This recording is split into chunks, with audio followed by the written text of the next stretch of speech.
السلام علیکم سامعین کرام، العباس ٹی وی میں خوش آمدید۔ سامعین کرام، آج ہم آپ کو حضرت یوشع علیہ السلام کے بارے میں بتائیں گے، جن کا قرآن پاک میں بھی تذکرہ موجود ہے۔ لیکن سامعین کرام، اس بارے میں مزید بتانے سے پہلے آپ ہمارے چینل العباس ٹی وی کو سبسکرائب کر دیں اور بیل آئیکن کو پریس کر دیں تاکہ اس طرح کی مزید اسلامک ویڈیوز دیکھنے کو ملتی رہیں۔ سامعین کرام، حضرت یوشع علیہ السلام کا سلسلہ نسب یوں ہے: الخلیل یوشع بن نون بن افرائیم بن یوسف علیہ السلام بن یعقوب بن اسحاق بن ابراہیم علیہ السلام۔ قرآن مجید میں اللہ تعالیٰ نے ان کا واقعہ نام لیے بغیر ذکر کیا ہے۔ قرآن مجید میں اللہ تعالیٰ نے فرمایا، جب موسیٰ علیہ السلام نے اپنے نوجوان کو کہا، جب وہ دونوں آگے گزر گئے تو موسیٰ نے اپنے جوان کو کہا۔ اہل کتاب کے گروہ سامرا میں سے حضرت موسیٰ علیہ السلام کے بعد یوشع بن نون کے سوا کسی کی نبوت کے اقراری نہیں ہیں، کیونکہ تورات میں ان کی نبوت کی صراحت کی گئی ہے، جبکہ وہ باقی سب نبیوں کا انکار کرتے ہیں، حالانکہ وہ بھی برحق نبی ہیں۔ مفسرین نے نقل کیا ہے کہ موسیٰ علیہ السلام کی آخری عمر میں ان کی نبوت یوشع بن نون کی طرف منتقل ہو گئی تھی، اور موسیٰ علیہ السلام یوشع علیہ السلام سے نئے نئے اوامر اور نواہی کے متعلق سوال کیا کرتے تھے۔ حتیٰ کہ ایک دن یوشع علیہ السلام نے موسیٰ علیہ السلام سے کہا کہ میں تو آپ سے آپ کی طرف آنے والی وحی کے متعلق سوال نہیں کیا کرتا تھا، بلکہ آپ خود ہی بتایا کرتے تھے۔ سامعین کرام، اللہ تعالیٰ نے موسیٰ اور ہارون علیہ السلام کو حکم دیا تھا کہ بنی اسرائیل کو ان کے قبیلوں کے لحاظ سے شمار کرو اور ہر قبیلے پر ایک امیر اور نگران مقرر کرو۔ یہ صرف اس لیے تھا تاکہ وہ میدان تہی سے نکل کر سرکش و جبار قوم کے ساتھ لڑائی کے لیے تیار ہو سکے، اور یہ 40 سال مکمل ہونے کے بالکل قریب کی بات ہے۔ اللہ تعالیٰ نے حضرت موسیٰ علیہ السلام کو حکم دیا کہ بنی اسرائیل کو مختلف لشکروں میں تقسیم کریں اور ان کے سربراہ بنائیں،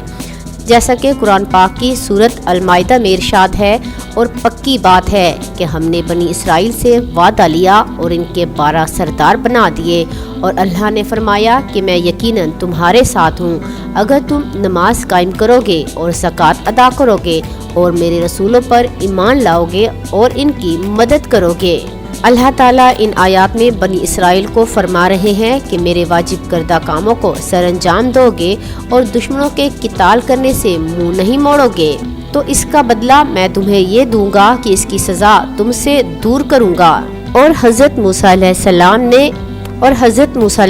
نے 11 گروہ بنا دیے، اور ان میں لاوی کی اولاد نہیں ہے، کیونکہ اللہ تعالیٰ نے موسیٰ علیہ السلام کو حکم دیا تھا کہ ان کو شمار نہ کرنا۔ ان کی ذمہ داری قبۃ الشہادہ کو اٹھانے لگانے اور اس کو بنانے اور سفر میں ساتھ رکھنے کی تھی۔ یہ حضرت موسیٰ اور ہارون علیہ السلام کا خاندان تھا۔ ان کی تعداد 22,000 تھی، اور حقیقت میں یہ کئی قبائل تھے۔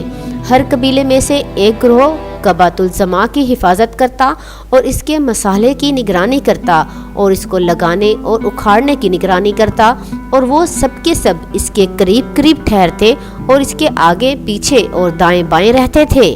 بنی لاوی کے سوا باقی لڑائی کرنے کے قابل کل افراد 5,71,656 افراد پر مشتمل تھے، لیکن انہوں نے کہا ہے کہ بنی اسرائیل کے 20 سال سے لے کر اس سے زائد عمر کے افراد جو ہتھیار اٹھا سکتے تھے، ان کی تعداد 63,555 تھی، اور ان میں بنی لاوی شامل نہیں۔ مورخین نے کہا ہے کہ حضرت موسیٰ علیہ السلام ہی بیت المقدس فتح کرنے والے ہیں، اور حضرت یوشع لشکر کے اگلے حصے کی سرپرستی کر رہے تھے، اور اس جگہ اس نے بلعام بن باؤر کا ذکر کیا ہے، اور یہ بھی کہا ہے کہ بیت المقدس کو چاہتے ہوئے موسیٰ علیہ السلام نے اس سے ملاقات بھی کی ہے، اور یہ بلعام بن باؤر وہی ہے جس کے بارے میں اللہ تعالیٰ نے فرمایا۔ سورۃ الاعراف میں اللہ تعالیٰ فرماتے ہیں، اور ان کو اس شخص کا حال پڑھ کر سنا دو جس کو ہم نے اپنی آیات عطا کی تو وہ ان سے نکل گیا تھا، پھر شیطان اس کے پیچھے لگا تو وہ گمراہوں میں سے ہو گیا،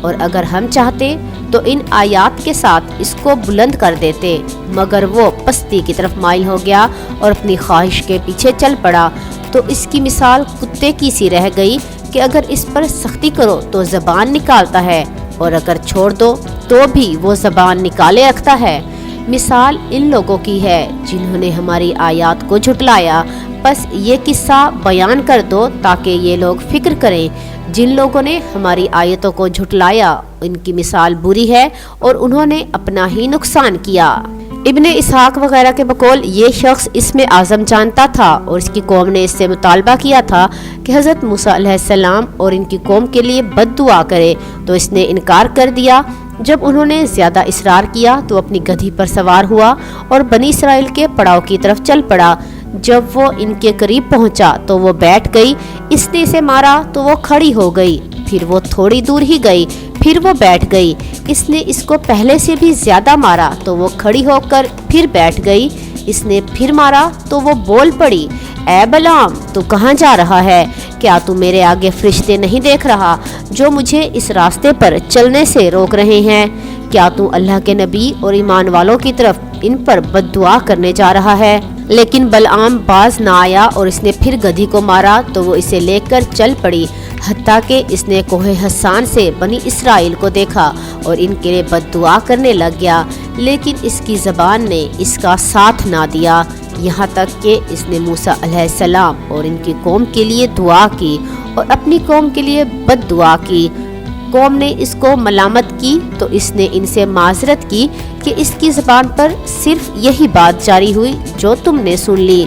پھر اس کی زبان باہر کو لٹک گئی اور سینے تک پہنچ گئی۔ اس پر اس نے اپنی قوم کو کہا کہ اب میری دنیا اور آخرت برباد ہو گئی، ہیلا اور مکر و فریب ہی اس کے لیے باقی رہ گیا۔ پھر اس نے اپنی قوم کو حکم دیا کہ وہ اپنی عورتوں کو بناؤ سنگھار کر کے کچھ سامان دے کر بنی اسرائیل کی طرف بھیجو، جو ان کے ہاں سامان فروخت کریں اور ان کے سامنے آئیں، ہو سکتا ہے کہ وہ بدکاری میں ملوث ہو جائیں۔ اور پھر ایسا ہی ہوا تو بنی اسرائیل میں طاعون کی بیماری پھیل گئی اور یہ بات بنی اسرائیل میں پھیل گئی۔ پھر جب یہ خبر فخاس بن ازار بن ہارون تک پہنچی تو انہوں نے اپنا لوہے کا برچھا پکڑا اور ان کے خیمے میں داخل ہوا اور ان دونوں کو برچھے میں پرو دیا، پھر اور لوگوں کے سامنے لایا اور وہ برچھا اس کے ہاتھ میں تھا۔ اس دوران میں ہلاک ہونے والوں کی تعداد 70,000 تھی، کم از کم تعداد 20,000 بتائی گئی ہے۔ علماء نے ذکر کیا ہے کہ یہ اس وقت کا واقعہ ہے جب آپ مصر سے نکل کر بیت المقدس کے علاقے میں داخل ہونا چاہتے ہوں۔ جب بنی اسرائیل بیت المقدس پر قابض ہو گئے تو ان کا قبضہ وہاں مضبوط ہو گیا تو وہ وہاں ہی آباد ہو گئے